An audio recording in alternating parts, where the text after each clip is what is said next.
is a new segment, and as the title implies, the segment covers the more mysterious and unexplained happenings on planet Earth. From afar, as Carl Sagan once said, it's just a pale blue dot surrounded by darkness.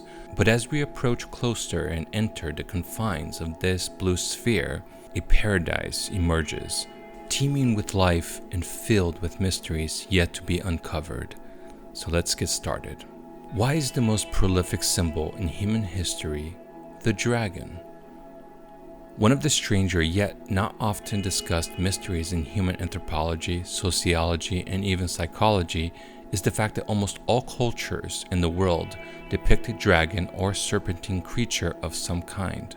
Just to give a few examples, the Aborigine Australians have an immortal being in their mythology called the rainbow serpents. The Aztecs have a god called Quetzalcoatl, which in the Nahuatl language translates to feathered serpents. In Greek mythology, there is the Hydra, a serpentine water monster with 9 heads. Interestingly enough, like the immortal rainbow serpent, one of the heads is said to be immortal. They also have the Gorgons, including Medusa, female monsters with venomous snakes for hairs. Outside of Medusa herself, the other 2 sisters are also said to be immortal. And in the early classical art, the Gorgons were portrayed as winged creatures. In India Hindu mythology, there are the Nagas, a supernatural being of a semi-divine race, part human, part cobra, which like the Greek Hydra is also associated with water. There are the Vikings. Now, this one isn't hard to figure out since it's physically carved on their boats. But it should be noted that in Norse mythology, there are many dragon figures. Nidhogg is a dragon serpent that gnaws at the roots of the world tree. Scholars of Norse mythology interpret Nidhogg as a malevolent monster, since Nid, the beginning of its name, is associated with a loss of honor. Unlike Norse mythology, the Eastern Chinese dragon is thought to be a benevolent creature, which in their mythology is wise, ambitious, and intelligent. It's a symbol of power and strength and even good luck. Interestingly, the Chinese dragon is the only animal in the Chinese zodiac that is not a real animal. The Japanese dragon may also have been heavily influenced by the Chinese legends, but I should add that like many aforementioned dragons, it is also associated with water. One culture to which the dragon is echoed in almost every aspect of their everyday religious practices is the Tibetans. Their dragon is believed to have the powers of perfect communication and enlightenment. Even the Native American peoples have concepts associated with dragons. For example, the Kalapuya people of Oregon have a creature in their mythology called Amhuluk, which is a horned water dragon that is said to drown people. Really strange that on the opposite side of the world, in Russia, there's a native culture, the Buryats, that resides on the shores of the deepest lake in the world, Lake Baikal. The Buryats, who are ethnically closer to Mongolians than the many ferret-skinned Russians, believe that there is a water dragon at the bottom of the lake, like the Kalapuya people, is often the culprit of many drownings.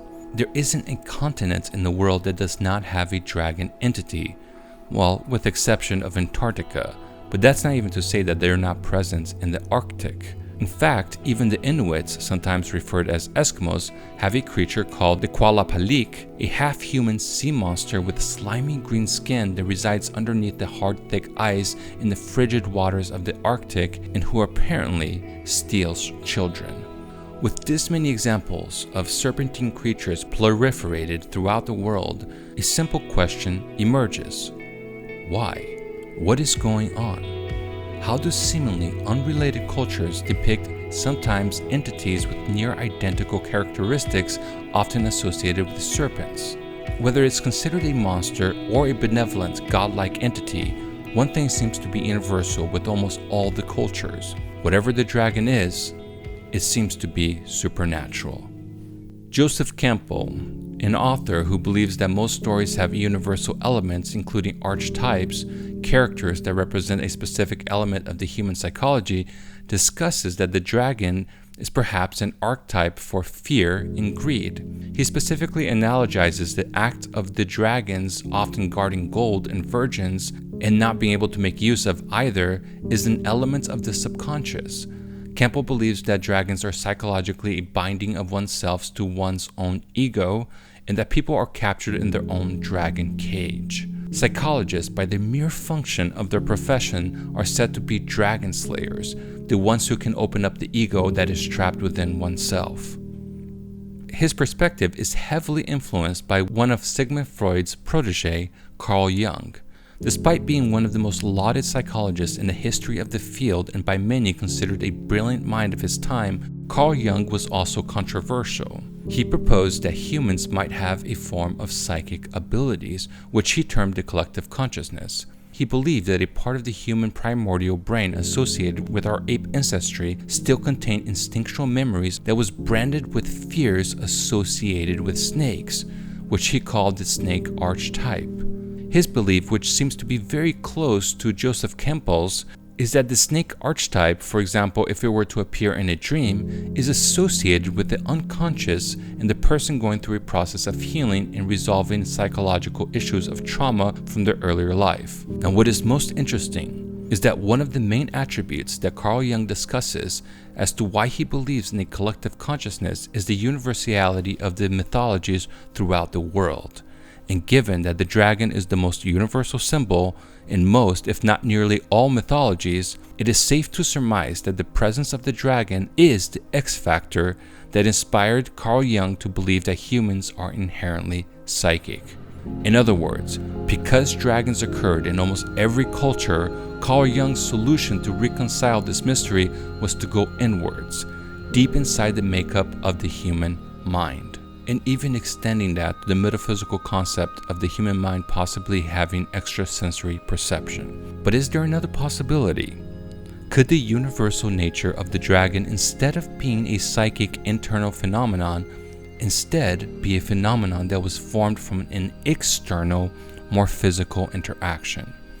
Given that Carl Jung lived from 1875 to 1961, one scientific fact that he was not privy to is that there are hundreds of millions of Earth-like planets scattered just in this galaxy alone. Something else that only in the last few years is beginning to be accepted by mainstream intellectuals such as Sam Harris is that this planet seems to be visited by unidentified flying objects. And if you're to trust some of the people heading the organizations that collected this data, such as Luis Elizondo, who headed the Pentagon program ATIP, Advanced Aerospace Threat Identification Program, it appears that these unidentified crafts might indeed be a type of extraterrestrial intelligence. Though people don't know exactly what it means that this intelligence does not seem to be endemic to Earth, it does bring up an interesting question yet to be answered in full. What did the pilots of these crafts look like? One of the most widely accepted descriptions is that of a gray alien, a being that has incredibly large heads, enormous black eyes, and skinny, spindly limbs. Incredibly, this exact description is often seen in human history. The Aboriginal Australian Waginas, these beings that came from what they called dream time, well, look how they look like. The Hopi Indians had a concept of these ant people who apparently helped them survive catastrophic events in the past. And the Vincas, one of the oldest civilizations dated as far back as 8,000 years from Europe, are famous for these strange figurines. And if the Waginas are indeed ancient representation of great aliens, why would the rainbow serpent, a supernatural being, also not be an alien? Now, what is interesting regarding this mystery of the universality of the dragon is that there is one other type of category of aliens that many people, particularly abductees, claim to have witnessed. That being the reptilians. Alien beings that are said to be scaly like a snake or a lizard, which despite having anthropomorphic form is often said to resemble reptiles in other ways, such as the shape of its head. Though the dragon is often associated with having wings, there are figurines in some cultures, such as the Sumerians, that seem to depict a dragon-like figure that more closely resembles to what one would assume when imagining a bipedal reptile alien. These figurines are known as the Ubaid lizard people figurines, which are some of the earliest Sumerian artifacts to ever been on Earth, some dating as far back as 5,500 BC. What is also interesting about the Sumerians is that they were known for having these gods that were termed Anunnaki, which literally translates those who from the heavens descended to earth. One of these Anunnaki gods, called Enki, was associated with not only water and knowledge as so many other dragons are, but also a snake. Some experts have therefore attributed these U-bade lizard people as being some of the earliest depictions of the Anunnaki, sky gods who came down to Earth. If there are UFOs, and some of these occupants have reptile features, could this explain the universal nature of dragons? Especially since such intelligences would have been able to travel at a whim's notice to any corner of the world, and possibly influencing the culture it came in contact with. Another interesting fact to consider is that dragons are commonly attributed with intelligence, the ability to fly, coming from other worlds, and simply being supernatural. Are these not attributes that would be apropos to the description of a possible E.T. alien? If you want to go deeper with this logic, there's also the concept that dragons, as is the case with the Aztec Quetzalcoatl, is often described as the creator of humanity. The true origins of humanity, or at least what allowed Homo sapiens to have brains that evolved so quickly, remains a mystery to many anthropologists and biological psychologists. Though traditionally in taxonomy records, brains take the longest time out of any organ to evolve, oftentimes taking millions of years for meaningful progression to occur, somehow humanity was able to increase the size of their brains by 300 cubic centimeter in a matter of tens of thousands of years, which is a blink of an eye in terms of evolutionary time. If a missing link is a true concept, could this depiction of dragons holding what looks like a DNA-shaped snake help explain how it was that humans evolved so quickly, and simultaneously explain what the Aztecs and many other cultures meant when they said that the dragons created humanity? You see, it's one thing to say that the dragons are common throughout the entire world. It's another to have specific attributes, such as a coiled snake that can be found both in Mesoamerica and in the other side of the world, in China. Though some will find the dragon alien hypothesis to be contentious, there is one other interesting concept to consider. Though Carl Jung's theory attempts to address the universality of dragons in human consciousness, how does this theory fit into the universality of the buildings of the monuments such as pyramids, and how specific elements, including certain architectural traits, are so universal throughout different cultures?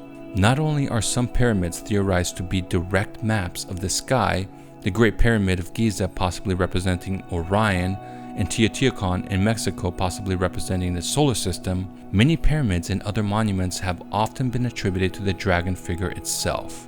One example is the Pyramid of Quetzalcoatl. The Great Ziggurats in Iraq is built in a city of which is said to have been inhabited by the Anunnaki. China's biggest pyramid was supposedly built under the rule of Shi Huang, China's first emperor, who claimed to have been a direct descendant of the dragon's bloodline. The temple of Angkor Wat is guarded by Nagas, and even the few and far in between Native American monuments, like the Serpent Mound, seem to reference the serpentine connection.